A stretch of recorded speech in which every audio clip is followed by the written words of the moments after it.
Este animal estaba completamente extinto en la naturaleza.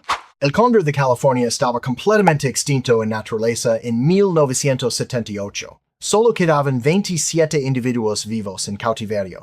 Hoy hay más de 500 gracias a programas intensivos de cría en cautiverio. Puede volar 240 kilómetros sin batir las alas una sola vez usando corrientes térmicas. Puede vivir hasta 60 años. Cada cóndor tiene un número tatuado bajo el ala para rastreamiento. Es una de las aves más grandes de América del Norte con envergadura de 3 metros. Sígueme para más historias de supervivencia.